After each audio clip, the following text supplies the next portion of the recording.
The content discussed in this podcast is for informational and educational purposes only and should not be construed as financial or mortgage advice. Always consult with a licensed professional before making any decisions regarding mortgages or financial matters. Welcome to the Canadian Mortgage Show. Here are mortgage professionals Alex Pang and Alex Shanks to cut through the BS and educate Canadians on all things mortgages and real estate. Welcome to another episode of the Canadian Mortgage Show. Two Alexes here, Pang and Shanks. Shanks, how's it going, buddy? I'm doing pretty good there, Pang. How about yourself, man?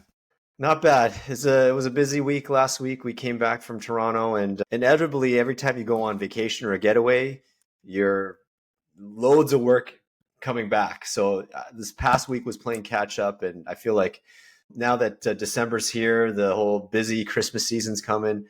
Pretty much I got like 2 Christmas events every week, and my schedule is filling up. Same for you, Alex? I'm trying to stay away from the Christmas parties, got the families and stuff. And so it's more just trying to get all the kid stuff in. You probably don't have to deal with the Christmas shows anymore, do you, Alex, as much for your kids? Absolutely not. No more Stars on Ice. And the kids are old enough now that they're not in the mandatory band, so that all the parents have to attend this terrible playing by the music. But yeah, it's getting pretty busy even in Vancouver. Taylor Swift's coming to town. Last 3 shows of her Eras tour, and downtown's going to be crazy. Do you think the tickets were more expensive in Vancouver or in Toronto? Like, where do you think the tickets were the most? I think they were expensive everywhere, but because we're nearing the end of her tour, I think anybody who's held off, I think it's more expensive now. Yeah, just because we only have 3 shows here in Vancouver versus, Do you think anyone's taking a mortgage for tickets? There's no recession. There's no recession when it comes to Taylor Swift. I heard in Toronto she brought in about $300 million in economic activity for the GTA area, whereas Vancouver probably half of that, since we only have three shows. Yeah, that's nice. They're having there's a pop-up store that's in the convention center, and I believe the Weston Bay Shore downtown. And I'm hearing Swifties have been lining around the block at like 7, 8 in the morning. What money do you guys have to spend on this? Like, there's no recession with Taylor Swift. They're about to get $250 for the Vibe session. They're gonna have some money to spend. Oh my gosh, crazy! Hey, crazy. We're gonna talk about some crazy things today here as well, Alex. We're gonna talk about some numbers that might blow some people's minds, and let's talk about affordable cities in North America. Yeah. There's a report that came out by Wawa, which is a very popular site for rate sites and such. Of North America, guess what? Drum roll, Vancouver and Toronto is the least affordable cities in North America. And Vancouver, they measure this with a price to income ratio. Vancouver has a price to income ratio of 12.7. with an average home price of $842,000, a gross median household income of $66,000. So check this out. You're making $66,000 on average. To afford a home in Vancouver, it needs to be 12 times your income. Like, that wasn't always the case, right, Alex? Not with our parents and such. I'm not going to call out the boomers. I know we have some people that listen to this podcast that are on the older side. And hey, you guys did have that 18% interest rate, but the numbers that I've looked at myself is like at the highest and the peak, it was 6 times their income. That was the worst time it ever got. That means they're only using 6 times their income towards a house. That's like the norm. Now we're talking double that. Like that's insane. Yeah. So from the mortgage standpoint, we're kind of like qualifying people at around 4.5 to 5 times income. So you're probably wondering, how can they get a price at 12? Now you're including mom and dad on title. You're probably renting every single room in your house, laneway house, basement, room, everywhere, anywhere possible just to get that home. Yeah.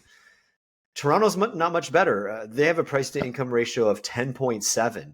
So the average home price is lower at $762,000 with a gross median household income of $71,000. So they're not much cheaper in Toronto.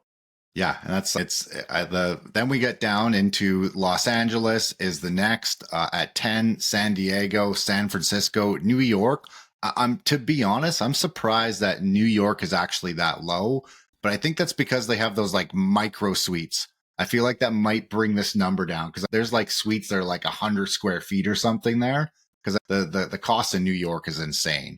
But also when Yeah. we go and look at this, their incomes in the US are they're all about 35,000 at minimum higher than the Canadian cities.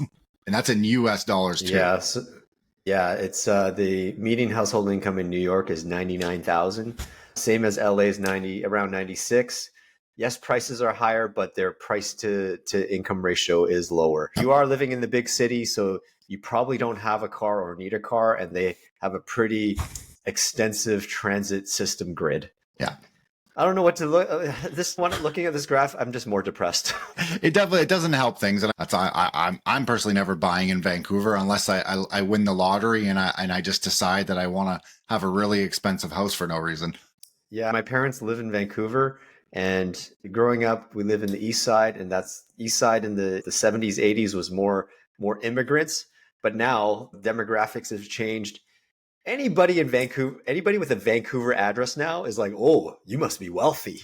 And Yeah. all of us have moved out into the burbs. I live in Surrey, and my parents still have that house in Vancouver. But man, there is no way that you're going to be able to buy in Vancouver unless it's like generational wealth, unless Yeah. it's like second, third, fourth home that you got a large inheritance and you're able to buy with like Yeah. more than 50% yeah. down payment and such. Yeah. Or you bought something that, like, let's say in Surrey, and now like you have a decent amount of equity. So like you are buying at, let's say, a $2 million mark, but you're going to put $1 million down. Like that's what people are doing. Yeah.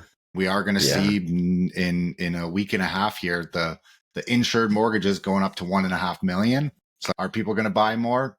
I doubt it, but it's still like the average home price of 842. That doesn't work for people. Yeah. Moving on, a lot of our talk this week is going to be about the GTA area. So GTA, their report came out that their prices and sales has increased slightly. Now their unit sales are still below multi-year averages.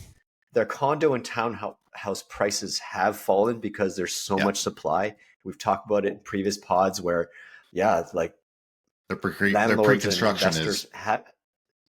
they haven't been penciling, and the rent that they're collecting is not covering their mortgages. So when rates were ultra high in the last couple of years, people were negative 500 to $1,000 easily a month, and they could only handle it for so long. Now it's been a couple of years, and it looks like landlords need to unload. And it looks like because of more supply, less demand, prices have fallen. Now, the only thing that's actually gone up is single family homes. It went up 5%. And guess what? It's because there's less supply of it. And that's where people are trending towards. I know cities and politicians want more density, which creates single family home rarity. Whereas if you're able to get a detached home, it means you're like off or you're in a good position in your life. And that's where this one here talking about GTA, like housing starts trending towards 0 by 2030. Like this is our whole issue. We're not building enough, but the builders aren't going to build, for one, because the cost of development fees are too high. They can't sell. People don't want to buy because of the prices. And that's where I was reading one stat, like the investors in GTA that were buying these pre-constructions, they were fine paying that $5,000 to $2,000 negative cash flow. But a lot of them bought in 2013. So they saw these big gains. Like some people made 500,000-600,000. So they're like, it's got to turn around. It's got to turn around. It's not turning around. They're bleeding out cash at this point. Yeah. The last 15 years of pre-construction, people made a lot of money on it because the whole premise of real estate only went up. And it went up from it all started from the global financial crisis in 2008, 2009, where people bought and real estate was relatively flat for 5 years, right? From 2010 to 2015. I'm just talking about, especially BC is probably around Canada wide. And then 2015 is when it shot up and all that foreign money came in from Hong Kong and China, and it just went crazy. And I don't need to go over history again, but we all know what happened.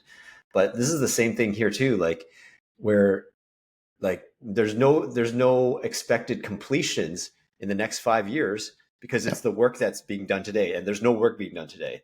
The same thing could be happening in BC as well, especially the Lower Mainland.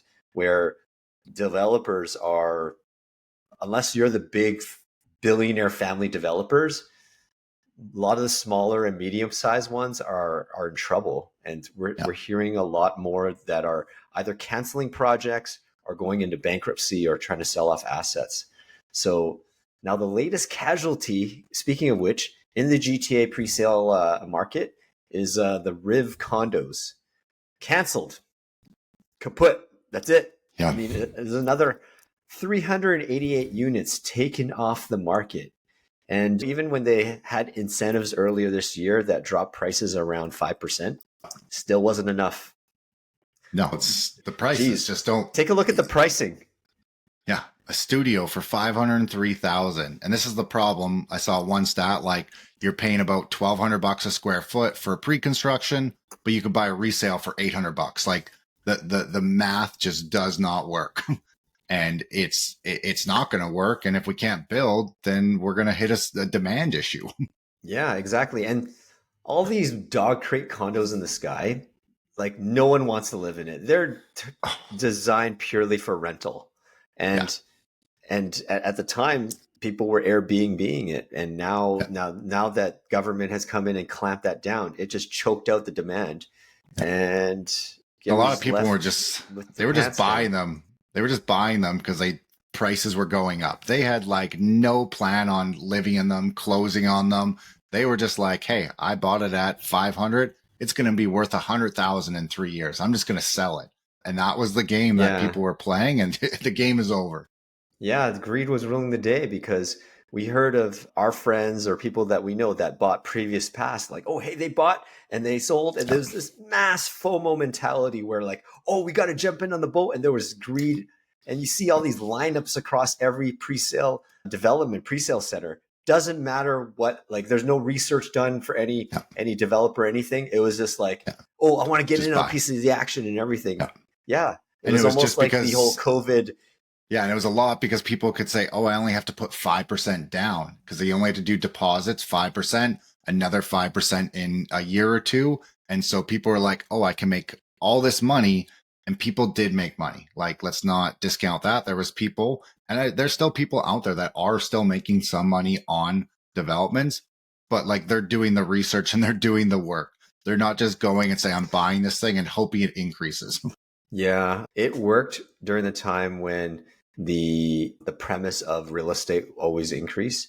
Now, there was a few bumpy years in 2018, 2019, and in the early parts of COVID.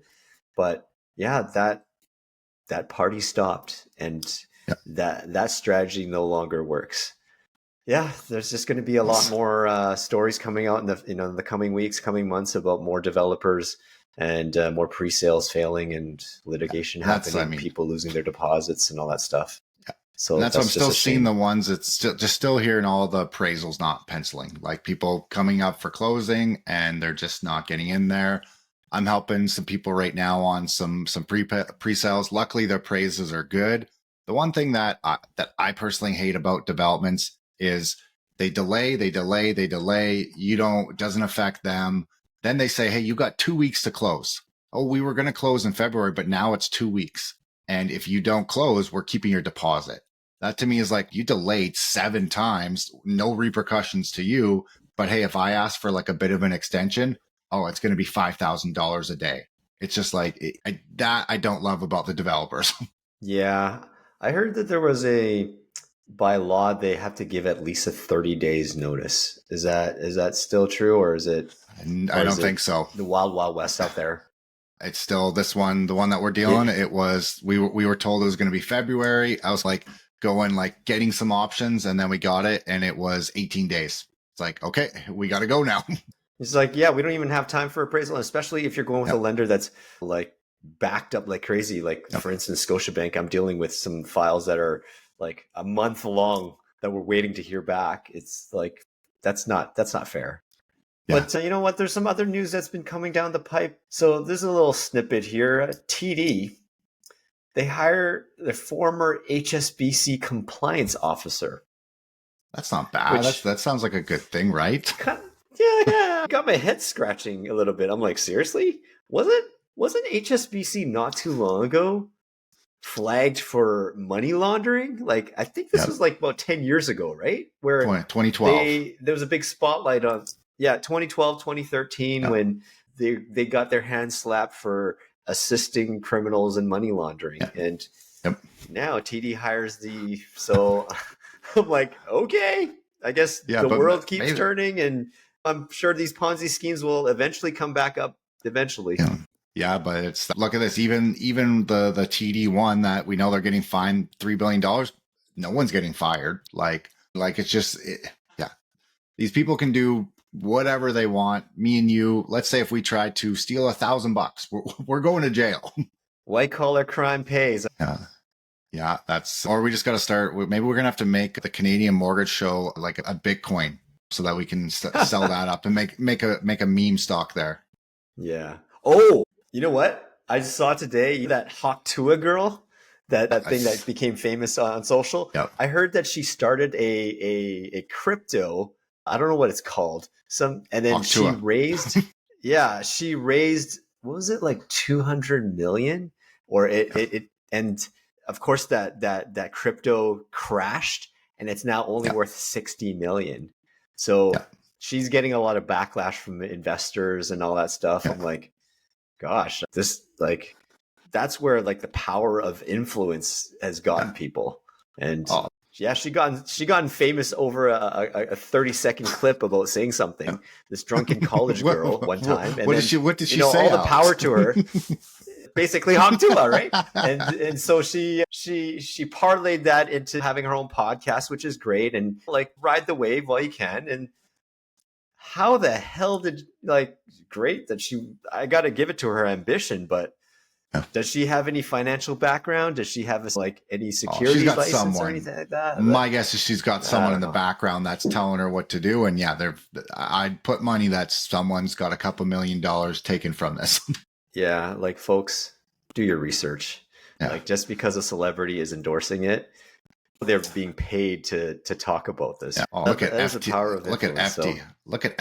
I mean, it won't go. But what about Bitcoin? God damn it! I had people tell me 2 years ago, buy into it, Alex. You got to do it again. No, I can't do it.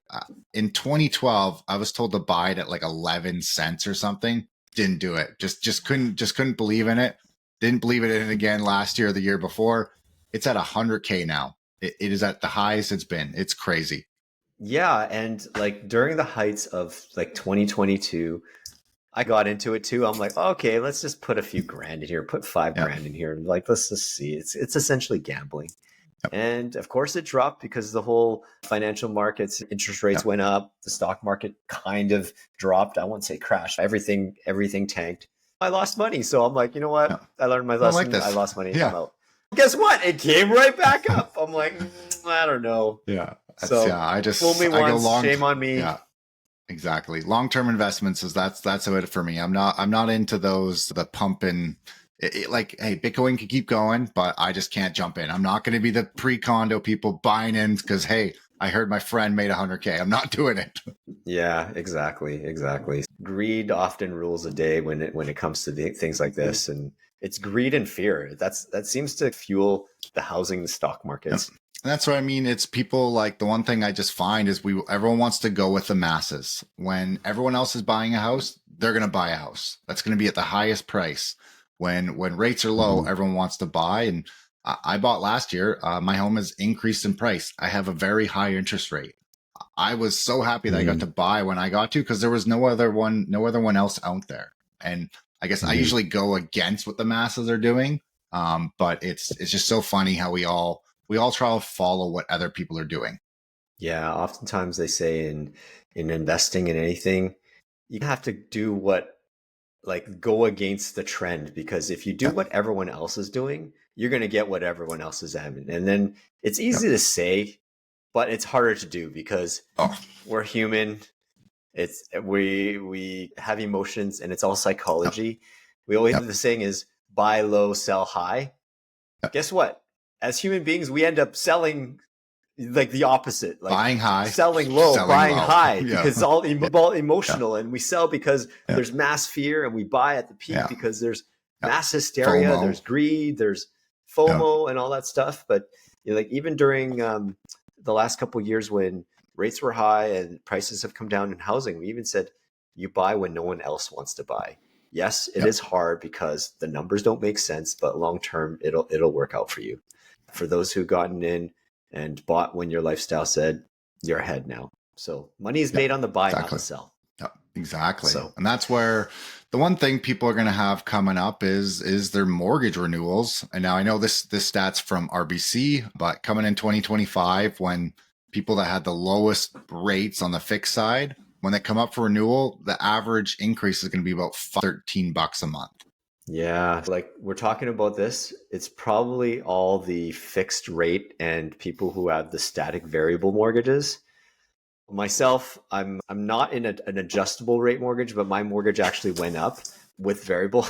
Like mine went up 50%. Oh my goodness. I'm like, I almost lost my whatever. Things tightened up. We had to do what we had to do and we survived. So we're hoping for a better day, and it seems like a better day's around the horizon.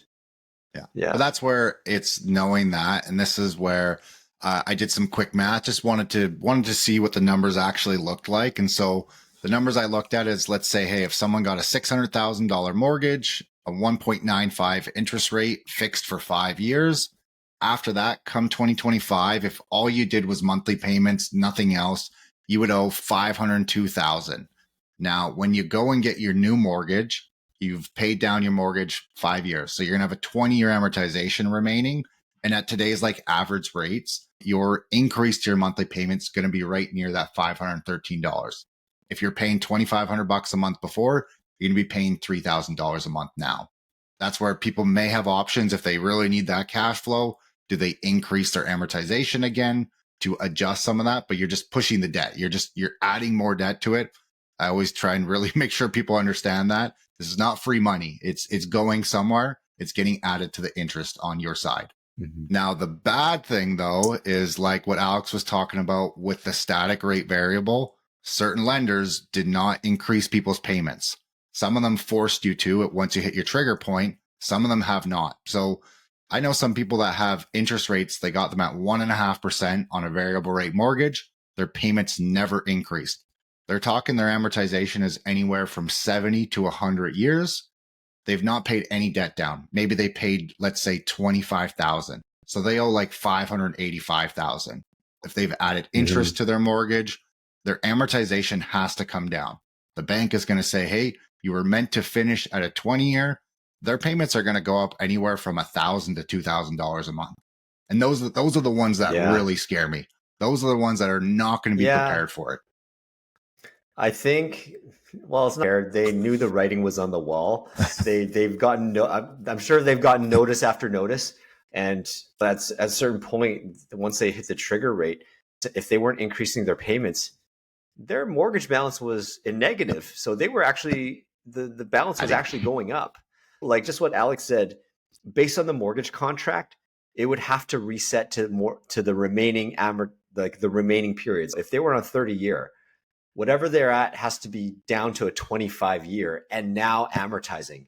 And rates have not come back down low enough to eliminate that payment increase. So it's going to be a rude awakening for those who haven't prepared. And folks, if you haven't seen a payment increase over the last couple of years, or you've chose to ignore it, the day has come to that you're going to have to pay more. We've all faced it at some point. But I've talked to some people, Alex, and they did not understand what the bank did for them. Still, I get people that, hey, don't understand that difference of like, hey, I want a variable rate mortgage because I want my payment to go down. Static rate variable, your payments will not decrease as the Bank of Canada drops rates. It has to be an adjustable rate mortgage, and people just don't understand. And I'm sorry to say it, the banks just don't know how to explain it to people. But I also even know on the broker side, they also don't either. And I know clients that I've now helped, their brokers never even reached out to them. They never even said, hey, this is what's going to happen. You should look at maybe increasing your payment to affect some of this amortization. I think people got really scared. They didn't want to give people bad news, but that is our job. We're the people that have to give bad news. I wouldn't be surprised if when interest rates increased over the last couple of years, a lot of brokers who didn't have the stomach or knew the business they're just checked out and they're like, I'm out, because Yeah. like we unfortunately we did face the vitriol, because at the time we thought we were giving the best advice we could, but everyone was caught off guard. Like no one thought that rates would go up 5%. We're like, No. okay, worst case, it'll go back up to normal 2-3% over 3 Yeah. to 4 years and prepare. And Yeah. and based on that trajectory, variables still won out.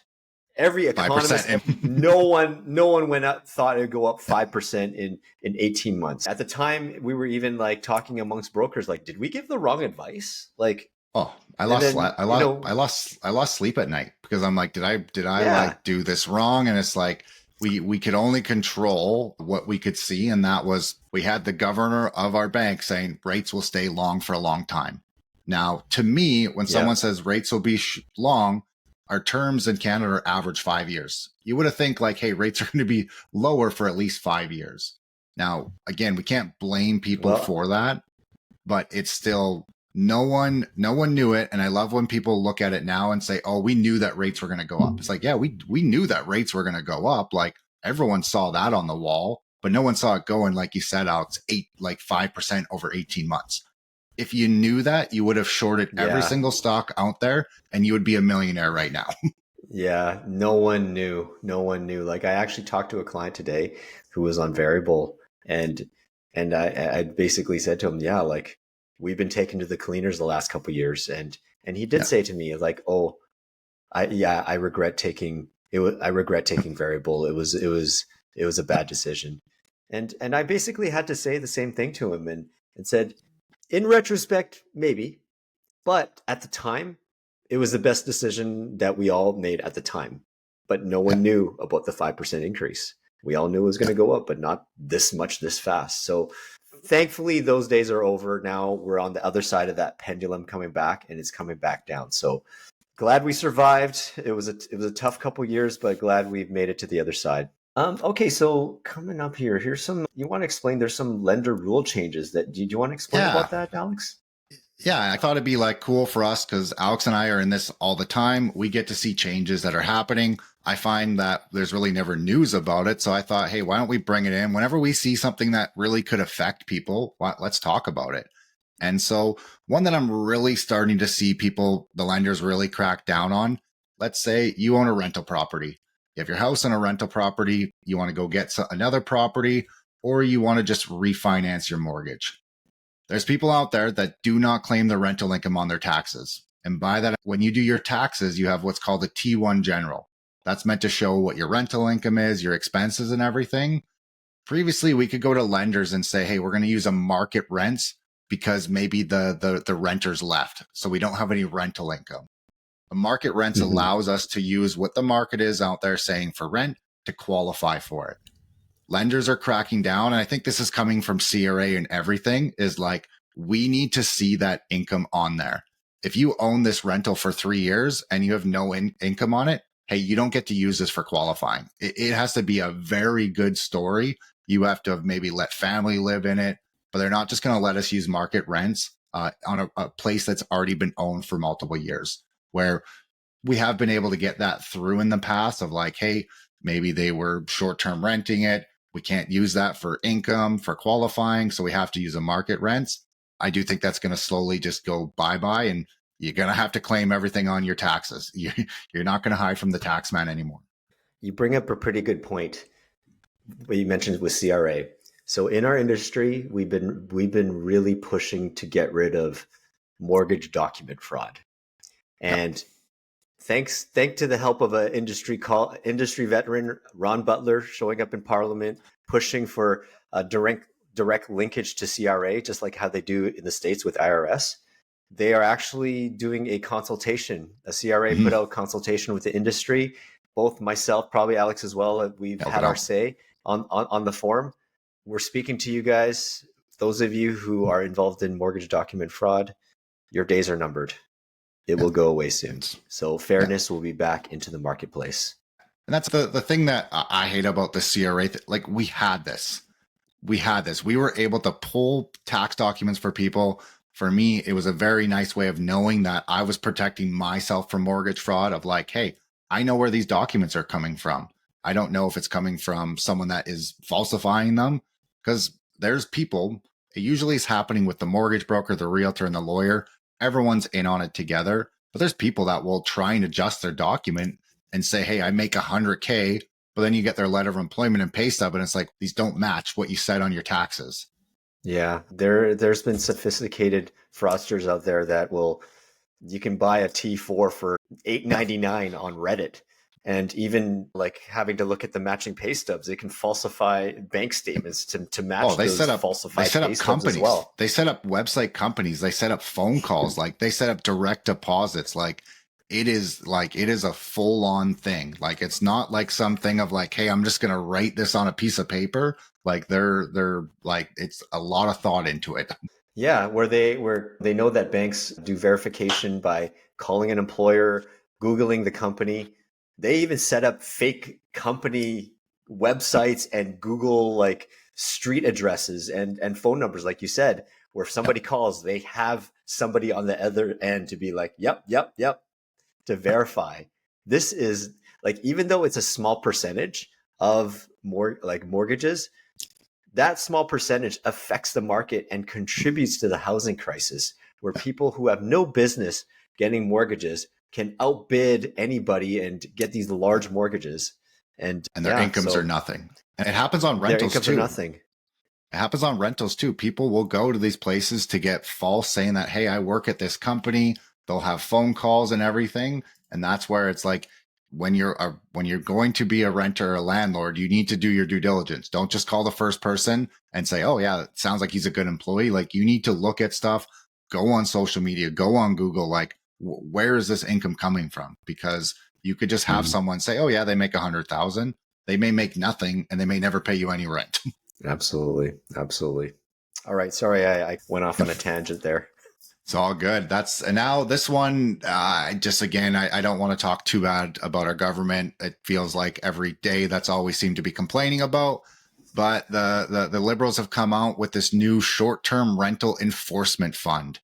They're going to have $50 million allocated to combat illegal short-term rentals. Now, from what I can tell from this is something they want people to apply for it. Like you can have a company. They want to find ways to combat this short-term rental issue. Now, I feel like I can solve this in 1 minute. Get AI to scrape every single short-term rental out there, find every address. You then tie it to the address of people who have it. Are they claiming this rental income for one on their taxes? Boom. You're not claiming on your rental income on taxes. Hey, you're going to get fined. Hey, is this in an area that doesn't have short-term rental? Hey, you're fine. Like, I feel like we're going to pay a company that's probably going to charge $40 million to build something that is not going to do what it needs to be done. That kind of reminds me of an app during COVID, right? Arrive Can or Arrive Scam or what that was. I don't even want to know how much money that was spent. And it was the app didn't even work.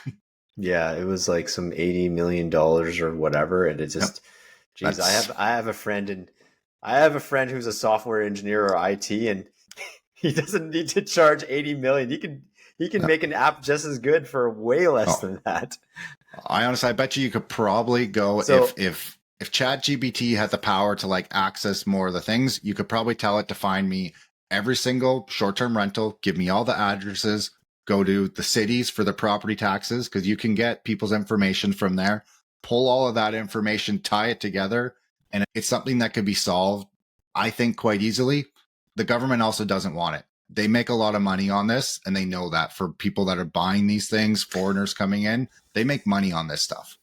Yeah, I think this AI might need to be a little bit more robust, because oftentimes the short-term rental listings, Airbnb, Vrbo, and all that, it doesn't show the address up front. So unless you have the AI be a fake someone who's interested and proceed, I wonder how they're going to get the address revealed that way. So we have a little snippet from good old Trump and Trudeau. Not too long ago, Trump met with Trudeau, and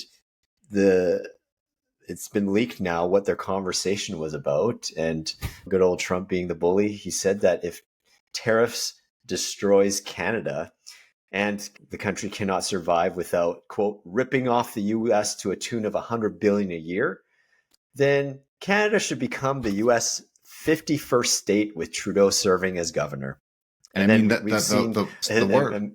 Oh, I was going to say the words that Trudeau said is like, Canada won't be able to handle this. Like, that wasn't something that Trump said. The words are that Trudeau said, if you do this, it is going to destroy Canada, which is like, oh my God, like, don't tell him that you're not in a power position here.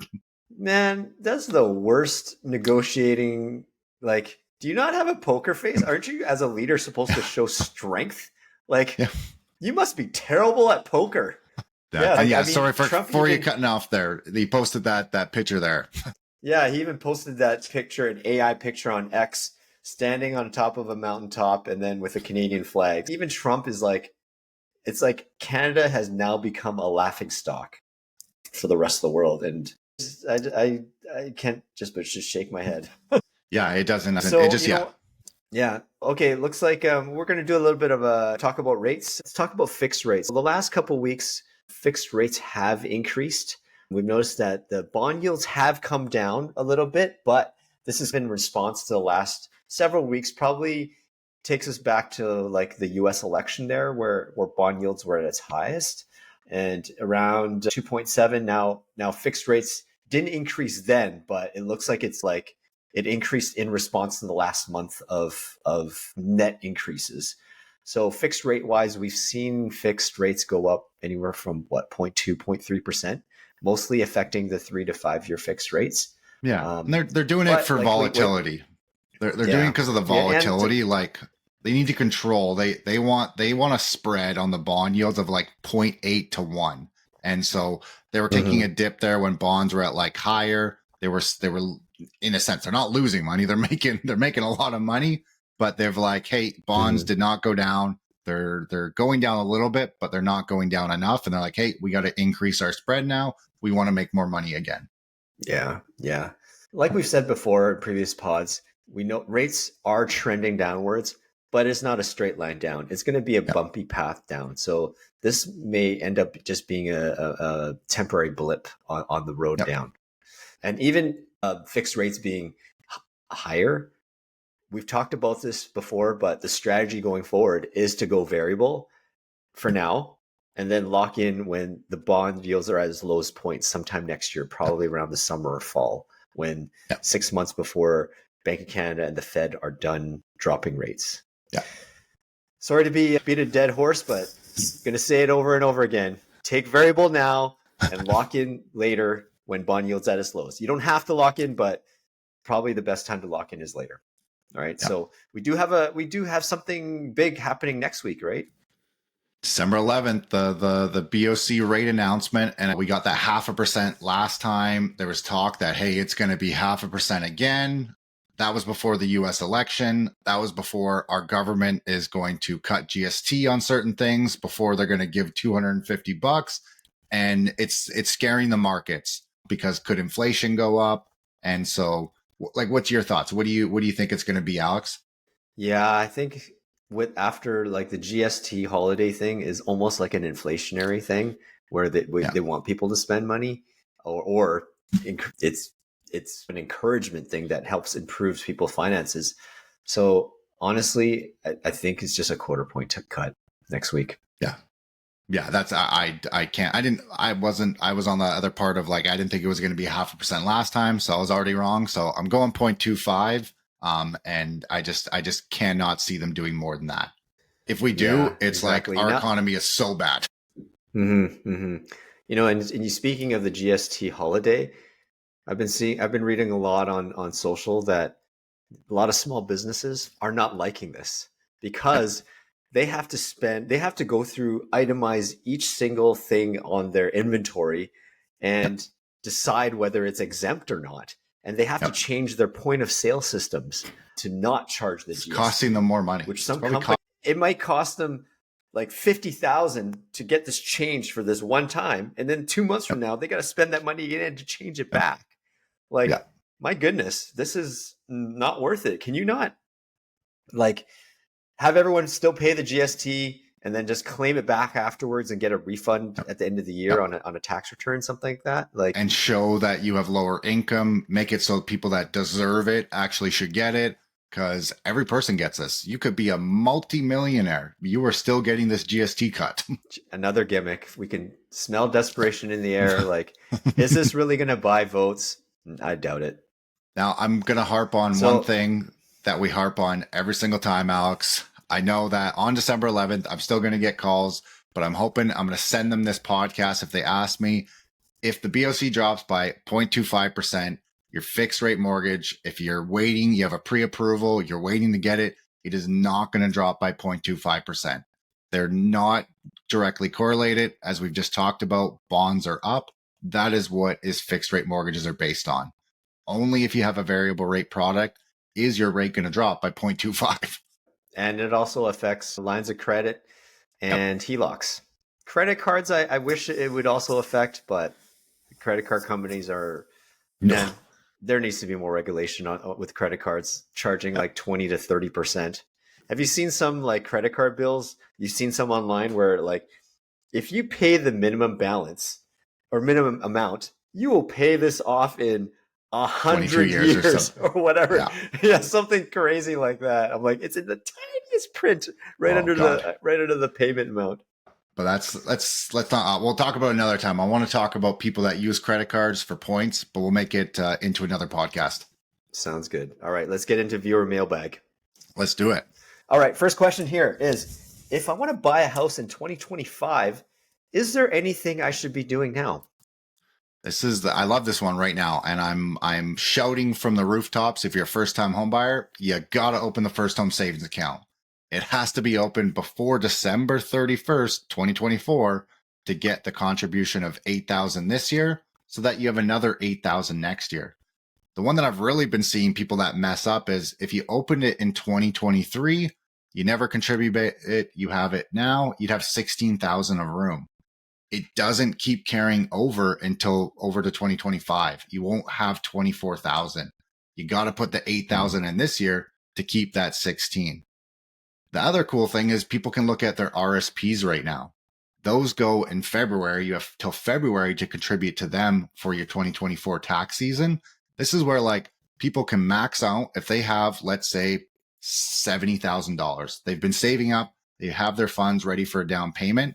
They can max out their RSP right now because you can pull up to 60,000. You also can max out your first home savings account. Come April, some people could be looking at like a $15,000 to $20,000 tax return that they get to add to their down payment. And that's like, I love getting to show people that. I know last year I helped so many people. I had probably 100 people. I called them on December 28th. I'm like, you have to open this account. You have to open this account. Everyone called me in the spring and they're like, Alex, I got my tax return. And that's a super cool thing. And that is what's going to help people move the needle right now going into 2025. Yeah. And just like how Gavin mentioned last week, make sure if you're going to open that first home savings account is to buy a home. It's not to get the tax break and use the money for something else because it's not going to help you. You're just going to pay to buy a home. Exactly. It's not your emergency fund. Now, Absolutely. this is a good one because we talked about some renewals here, Alex. And so this one, they had a mortgage back in the day. It's coming up for renewal February 2025. Sounds like they had to get a car loan like February 2023-ish. And they're a little bit scared, like what's going to happen? Are they going to be able to keep their mortgage? What's going to happen for them? Yeah. So as long as they've been making their payments on time and they haven't had any payments go into arrears, their lender is going to renew them. They won't need to get requalified. Now, if they want to move their mortgage and they want to shop around, they would have to requalify. So it all depends on their numbers. If their numbers still are within guidelines, if they're still within guidelines, you should be okay. You can still shop around. But if it's not, then their hands are a little bit tied. Yeah. But that doesn't mean you can't negotiate with your existing lender. You can say, hey, I went onto Rate Hub or Wawa and found this rate and I got an approval, whatever. Use it to negotiate a better renewal. Because the mortgage broker. Banks know that 75% of people sign on the dotted line that they're not going to, they know that people are lazy and they will not get the best deal on their renewal. Just like how the same thing with your cell phone plan or whatever. They know that people aren't going to call and haggle, do the homework, have one of us help you get you a better deal. Whether we help you or not, we can help you get a better deal with your own bank. Yeah, and the cool thing is the no stress test on transfers is like someone that, let's say 6 months ago, they may not have qualified because they would have had to go to another lender with a plus 2%. Today, they get to qualify if they bring this mortgage with no stress test at contract rate, and they'll probably be okay. And so I hope it's going to open up the market that the banks offer better upfront. The bank is not your friend. They're only going to offer it to you once you've shown them, oh, this person knows a little bit of something. Yeah. And I just want to clarify, because some people have asked me about it. This new stress testing, it's not, no, you don't need to qualify anymore. It's, you still need to qualify. It's just that at the contract rate, not at the +2. And it's not for refinances. It's only for switches and transfers where your mortgage amount is the same and all that stuff. Yeah. Yeah. So that was a great episode. That was action-packed. Lots of stuff to talk about. Anything else to add before we wrap up, Alex? No, I think that was a good one there, Alex. We talked about a lot of stuff. Thank everyone for listening, and we'll talk to you guys all here soon. Have a good one. Now, if you enjoyed this episode, make sure to like and subscribe. If you're listening on Spotify or Apple, make sure to follow us. Please give us a 5-star rating. You can even send us an email because we want to know what you guys want to hear about. That's what we're here for. Reach out anytime.